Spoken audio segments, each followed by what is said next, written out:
Во продолжение ние одиме со една тема која што е секогаш актуелна. Колегата Оливер не дружи од терен утринава и последното истражување покажува дека над 60% од работниците на глобално ниво не се задоволни од своето работно место. Да видиме на што се должи оваа статистика. Оливер, повели.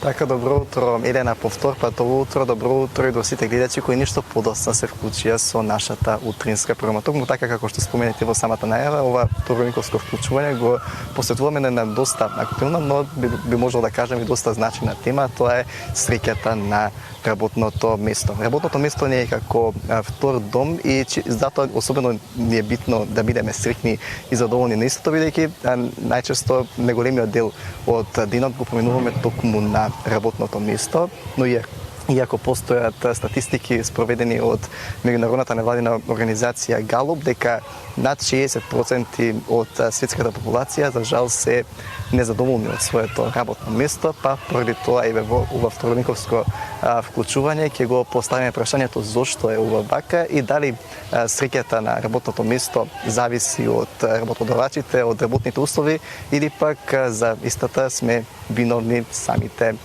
ние, односно работниците, а во тоа во утро ќе ни помогне госпоѓата Ана Сотирова-Давидовска, која што е специјалист за човечки ресурси и едукатор по невролингвистичко програмирање. Добро утро и добро утро во нашата утринца. Добро утро, Оливер, благодарам за поканата и благодарам што отварате вака една значајна тема за која што и така имаме што можеме сите да направиме по нешто.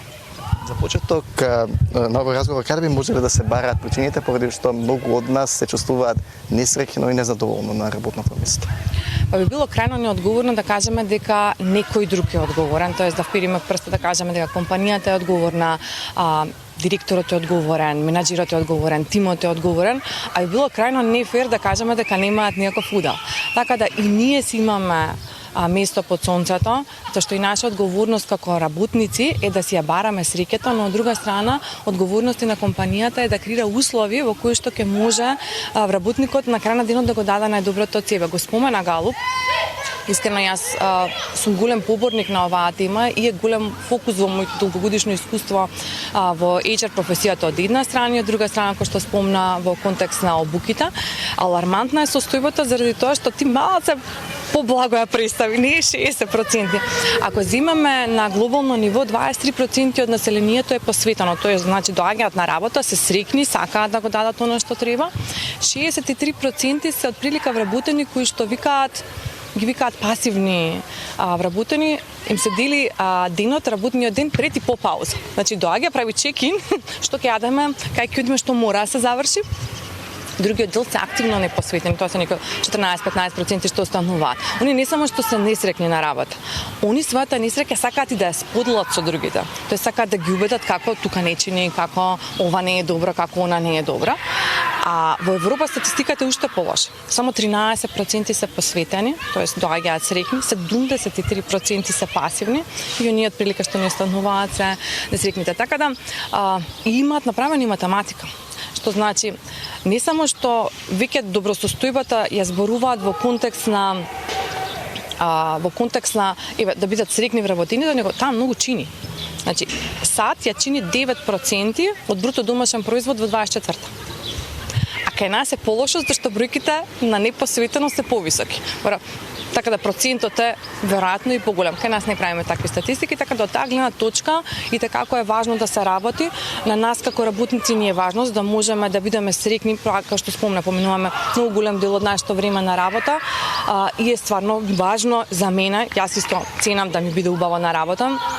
Ако не е забавно, не сакам да си играм, значи сакам да сум среќна, сакам да ми е убаво со луѓето со кои што работам и кој што спомнав, сакам јас некогаш и да ги поедноставам работите, посебно во моите обуки, така да ја креира формулата В на квадрат, С на квадрат. Тоа би значило овозможете им као компании на вашите вработени да бидат видени и вреднувани, сигурни и слушнати.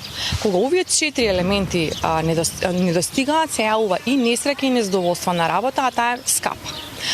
Од друга страна, значи според истражувањето на Галуп, кое што е слободно може да се симне, дури може да се симнат и минатогодишните истражувања, па се направи компарација ако некој е поамбициозен и го интересира благосостојбата на компанијата, значи се намалуваат кражби, се намалуваат трновер, се намалува отсуство од работа, се намалуваат повреди, се намалуваат дефекти. Значи нешто што компанијата како цел го има. Од друга страна, се зголемува задоволство на корисници, задоволни корисници ќе дојдат пак, ќе трошат пак.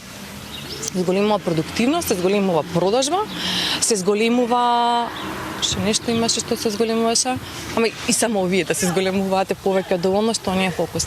Така да е важно и за компанијата да работи на истото, од друга страна е наша одговорност исто да работиме, затоа што спомнав, не е окей да впаруваме в прст во некого и наша одговорност, затоа што во таа компанија што спомнавме или земеме најлошите бројки, 13% сепак се задоволни.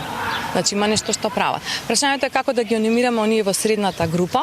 Оние во последната група треба и сами да се анимираат и треба нешто и сами да направат. Ние како компанија треба да ги лоцираме, евентуално дислоцираме, зашто тие јас во мојата пракса сакам да ги речам како канцер во компанијата, затоа што ако не ги тргнеме, тоа расипано јаболко ќе ја рашири енергијата во компанијата и нема да биде пријатно за работа. Споминавме дека нели среќата на работното место зависи и од работодавачите, но и од работниците. Споминавме нели како работодавачите би може да ја напредат состојбата на работниците на работното место, но што можеме да направиме ние како работници? Дали бидејќи се често се случува и да ги имаме најповолните работни услови, но ние повторно да не сме стрикни на работното место. Дали треба да се менува и нашиот пристап кон работните задачи? Апсолутно, тоа е оно што го викаме да човек работи сам на себе, да перцепирам да околностите не можеме да ги смениме. Ние сме се родиле во Македонија, денеска е времето такво какво што е, викаат ќе врне, оно што може да направиме да земеме чадар.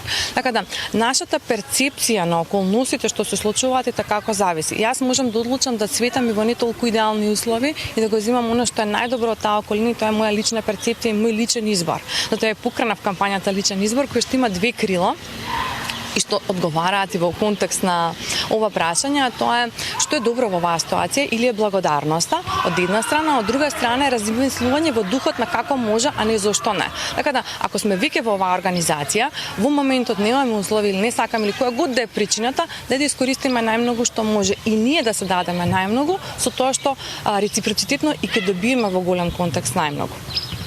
Од друга страна, па одлично место да речеме да се почне е и имам 10-дневен слободен предизвик за да ја поканат вработените, тоест компаниите да ја поканат благодарноста во компаниите, така да добиваат еден ресет на размислувањето на вработените, да стават акцент на она кое што е добро во компанијата. Зашто има многу работи што ни се добри, но нашиот еволуционен мозок или нашиот рептилски емотивен мозок држи фокус на што е оно што не е добро. Оно што е добро си го сваќаме. Тоа си е добро, нека остане добро, но среќата зависи од она што го држиме фокусот. Така да тука да речеме во мојата работа многу обрнувам внимание на подигање свесност на мајндсетот, што го викаме фиксен мајндсет на размислување или држање фокус на проблемите, за разлика од развоен мајндсет на размислување, држање фокус на решенијата и избарање на што може поинаку, како да го пресретнам овој предизвик, како да направам и извадам најмногу од оваа ситуација, која год да е.